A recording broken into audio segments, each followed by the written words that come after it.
우리 인생이나 역사에는요, 마치 계절이 바뀌듯이 정말 극적인 전환의 순간이 찾아오곤 하죠. 모든 게 막 뜨겁게 팽창하던 여름이 딱 끝나고 갑자기 서늘한 기운이 돌면서 모든 걸 걷어들이는 가을이 시작되는 바로 그런 순간이요. 오늘 우리가 함께 살펴볼 이야기가 바로 이 거대한 전환에 대한 겁니다. 자, 여기 한번 보세요. 왼쪽은 여름, 그러니까 불의 에너지입니다. 키워드가 팽창, 성장, 분열이죠. 반면에 오른쪽은 가을, 쇠의 에너지예요. 수렴, 결실, 그리고 구조조정이 특징입니다. 완전히 정반대의 힘이라고 할 수 있죠. 자, 그런데 여기서부터가 정말 흥미로워져요. 어떤 관점에 따르면요, 이 여름에서 가을로 넘어가는 변화가 그냥 서서히 일어나는 게 아니라고 해요. 오히려 우주적 혁명이라는 표현을 쓰더라고요. 그러니까 아주 갑작스럽고 거대하게 기존의 모든 규칙을 한순간에 뒤엎어버리는 그런 사건이라는 거죠. 이 거대한 전환, 이 우주적인 혁명에는 사실 이름이 있습니다. 동양우주론에서는 이 현상을 설명하는 아주 특별한 용어가 있거든요. 그게 바로 금화교역입니다. 말 그대로 불타오르던 성장의 시대가 막을 내리고 모든 걸 결산하고 정리하는 시대로 아주 급격하게 전환되는 현상, 이걸 일컫는 말이죠. 그럼 우리 한번 좀 더 깊이 파고들어 볼까요?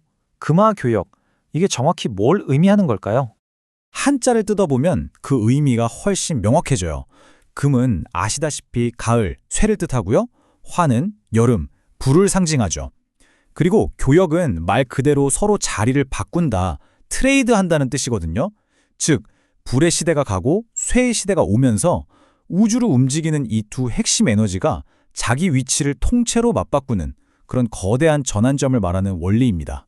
이게 단순히 계절이 바뀐다는 것 이상의 아주 깊은 의미를 담고 있는데요. 첫 번째는 봄, 여름 내내 키워온 것들의 열매를 맺는 결실의 시간이란 뜻이고요. 두 번째는 불필요한 것들을 솎아내는 아주 강도 높은 구조조정의 시기라는 의미도 있어요. 또 너무 과열된 시스템을 바로잡는 필연적인 체질 개선 과정이기도 하고요. 마지막으로 끝없이 밖으로 뻗어나가던 에너지가 안으로 모여드는 수렴으로의 대전환을 상징합니다. 이 개념이 좀 추상적으로 들릴 수 있는데 그럼 현실에서는 이게 어떻게 나타날까요? 관련 자료들을 보면요, 이 개념을 가지고 실제 역사적 사건을 아주 흥미롭게 해석하기도 합니다.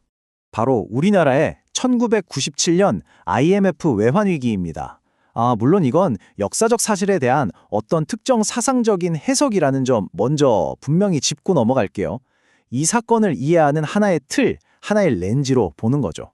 이 해석에 따르면 위기는 세 단계로 진행돼요. 먼저 불의 단계, 즉 과열된 성장과 무분별한 차입으로 거품이 가득했던 팽창의 시대가 있었죠. 그러다 1997년 금융위기라는 교역의 순간, 즉 대전환의 순간이 닥칩니다.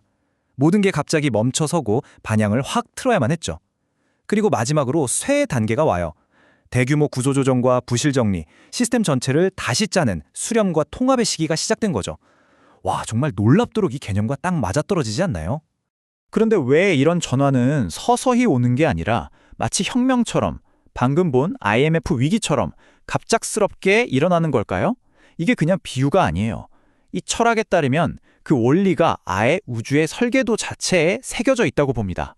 대체 어떤 우주적인 원리가 있길래 이렇게 극적인 대전환이 일어나는 걸까요?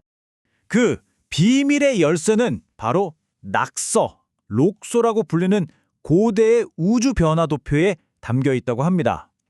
이 낙서는 말하자면 우주 변화에 숨겨진 설계도, 그런 걸로 여겨지죠. 자, 이 그림을 보시면 그 핵심 원리가 한눈에 보입니다. 왼쪽이 우리가 보통 생각하는 질서예요. 가장 뜨거운 남쪽에 불, 화가 있고 서늘한 서쪽에 쇠, 금이 있죠. 아주 자연스럽습니다. 그런데 오른쪽, 이 낙서가 보여주는 가을의 질서는 완전히 달라요. 가장 뜨거워야 할 남쪽 자리에 오히려 모든 걸 수렴시키는 쇠가 떡하니 자리 잡고 원래 쇠의 자리인 서쪽에 팽창하는 불이가 있습니다. 말 그대로 우주 에너지의 자리 바꿈, 즉 혁명이 일어나는 겁니다. 그리고 바로 이 상태를 금이 불을 둘러싸는 구조, 즉 금포화, 금포화의 형상이라고 부릅니다. 이게 대체 무슨 뜻일까요? 수렴하고 단단하게 만드는 이 쇠의 기운이 밖으로 끝없이 뻗어나가고 분열하려는 불의 기운을 밖에서 딱 제어하고 감싸 안는 형국이라는 거죠.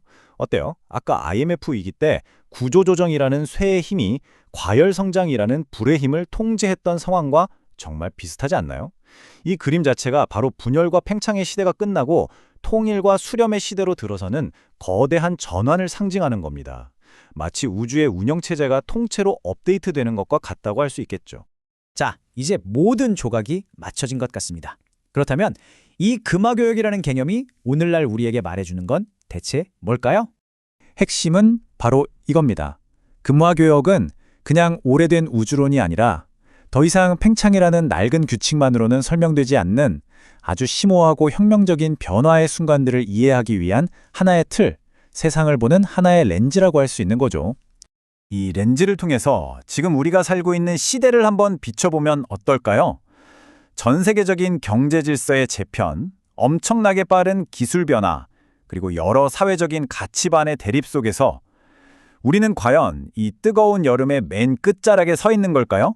아니면 모든 것이 재정이 되는 서늘한 가을의 문턱에 막 들어선 걸까요?